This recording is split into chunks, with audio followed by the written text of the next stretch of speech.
सब था, मतलब बालू को लेकर इकोनॉमिक वो था और चुनावी भी रंजिश चल रही थी इन लोगों के बीच में, जिस कारण से प्रतिद्वंद्विता बढ़ती गई और लास्ट में इसने डिसाइड किया कि रास्ते से हटा दिया जाए। विशाल कुमार उर्फ अजय राय द्वारा बताया गया कि इस पूरे कांड में जो मुख्य षड्यंत्रकर्ता थे वह पप्पू, धप्पू व गोरख राय गुप्ते थे। झारखंड से लोहरदगा जिले से गिरफ्तार किया है और हम लोग उसे फॉरवर्ड करने जा रहे हैं। उसने इस घटना में अपनी संलिप्तता स्वीकार की है और ये बताया है कि पिछले लगभग 8-10 साल से उन लोगों ने फिर डिसाइड किया कि अगर पैसा मिलता है तो वो इस घटना को अंजाम दिलवा सकता है।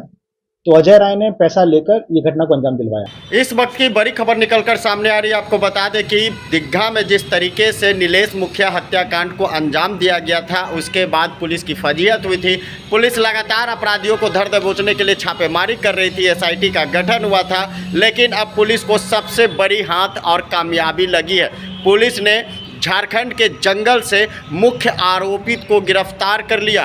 सुपारी, फिर पैसा मिलने के बाद और उसके बाद 8 महीने तक साजिश रचा गया कि किस तरीके से घटना को अंजाम दिया जाए। अजय राय जो मुख्य आरोपी है, पप्पू धप्पू जिन पे आरोप लगे हैं, तमाम पहलुओं पर पुलिस ने जांच की और जांच के बाद एक बड़ा खुलासा किया। क्या कुछ कह रहे हैं, जरा सुनिए।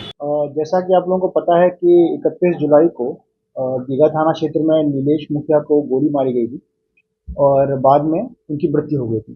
तो इसी के लिए दीघा थाना क्षेत्र में कांड संख्या पाटलिपुत्र थाना में 632-23 कांड दर्ज किया गया था। इस कांड दर्ज होने के बाद 14 अगस्त को पुलिस द्वारा 2 अपराधियों को जेल भेजा गया था, मोहम्मद राजा और सैयद शहनवाज। उन लोगों के बयान में जिन लोगों का नाम आया, उसके बाद 15 सितंबर को 6 और लोगों को जेल भेजा गया और उसमें से विशाल कुमार उर्फ अजय राय द्वारा बताया गया कि इस पूरे कांड में जो मुख्य षड्यंत्रकर्ता थे वह पप्पू, धप्पू व गोरख राय गुप्ते थे। इन्हीं तीनों के द्वारा लगभग 25 लाख रुपए का इन लोगों को पैसा दिया गया और उस सुपारी को लेकर ही अजय राय ने कुछ लोगों को इकट्ठा किया, जिन लोगों को हम पहले गिरफ्तार कर चुके हैं। फिर उन दोनों के द्वारा इस घटना को अंजाम दिया गया।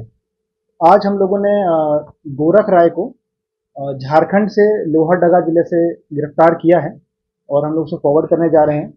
उसने इस घटना में अपनी संलिप्तता स्वीकार की है और ये बताया है कि पिछले लगभग 8-10 साल से जो वर्चस्व को लेकर लड़ाई चल रही थी क्षेत्र में और प्रतिद्वंद्विता चल रही थी, उसी को समाप्त करने के लिए अजय राय से जब उसकी मुलाकात हुई और उन लोगों ने फिर डिसाइड किया कि अगर पैसा मिलता है तो वो इस घटना को अंजाम दिलवा सकता है। तो अजय राय ने पैसा लेकर ये घटना को अंजाम दिलवाया। और बाकी और जो हाँ, उन लोगों की गिरफ्तारी के लिए भी हमारी टीम लगी हुई है और हम लोग लगातार उनके लिए एविडेंस इकट्ठे कर रहे हैं और बहुत जल्दी उन लोगों की गिरफ्तारी की जाएगी। गोरख राय की गिरफ्तारी हुई, काफी समय लग गया पुलिस को वहां तक पहुंचने में। गोरख राय से पूछताछ में क्या कुछ बताया कि हत्या करने के बाद ये लोग कहाँ कहाँ रहे, कहाँ कहाँ छिपे, और इन लोग के साथ इनके भाई भी हैं कि कहीं और निकल गए, क्या कुछ पूरा घटना के दिन कहाँ था?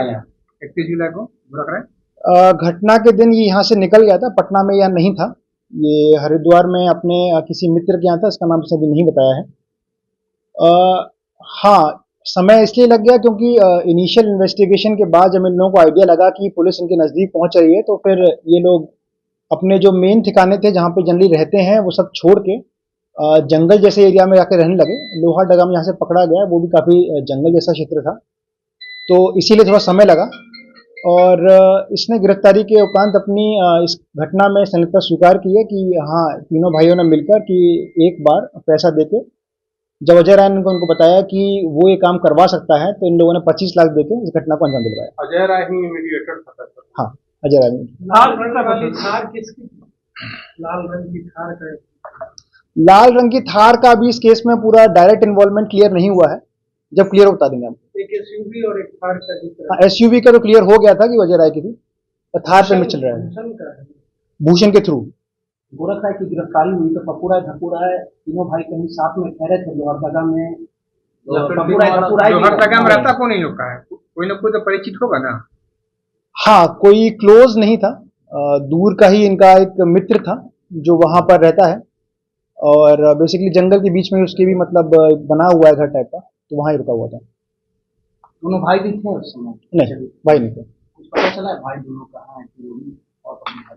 कुछ जानकारी मिली है, अब वो जानकारी कितनी सही है कितनी गलत है अब उसकी हम लोग इन्वेस्टिगेशन कर रहे हैं, और इन्फॉर्मेशन अगर ठीक होगी तो जल्दी से जल्दी लोगों की गिरफ्तारी हो सर जाएगी। ये तीनों भाई घटना से पहले यहाँ से चले गए थे। एब्सकॉन्ड कर गए या सेम डे गए थे? नहीं, घटना से पहले चले गए थे। कितने दिन पहले गए थे? तो किस घटना हुई थी? अभी एग्जैक्टली इसने नहीं बताया है, अब इसको खुद भी याद नहीं था कि किस डेट में गए थे, पर इसने बताया घटना से पहले वहां चले गए थे। कितना जगह बदला होगा सर? बोला ठिकाना बदला, कौन कौन राज्य में ये छिपा, कहाँ कहाँ? इसके द्वारा तो यही बताया कि 102 जगह गया, पहले हरिद्वार, उसके बाद दिल्ली, उसके बाद फिर ये सीधे यहीं झारखंड में ही था। अब हम लोग जैसे इसमें इंफॉर्मेशन मिली तो फिर हम लोगों ने इस पर रेड करवा के गिरफ्तार कर लिया। कितने दिनों से झारखंड में रह रहा? हमारी इन्फॉर्मेशन में तो लगभग 15-20 दिन से ऊपर से रह रहा था, और क्योंकि हम लोग को जो इन्वेस्टिगेशन मालूम पड़ा, अब उससे पहले कितने से रहा था वो अभी क्लियर होगा। इसमें 9 लोग गिरफ्तार हो चुके हैं अभी तक, और लगभग 4 लोग बचे हुए हैं। 4 या 7? 4। गोरख राय को लेके 9 साल तो उनमें डायरेक्ट इन्वॉल्वमेंट था, बाकी 3 पे हम लोगों का काम चल रहा है। जब वो क्लियर हो जाएगा तब वो हमारी आपराधिक लिस्ट में आएंगे। सस्पेक्टेड है? सस्पेक्टेड लिस्ट में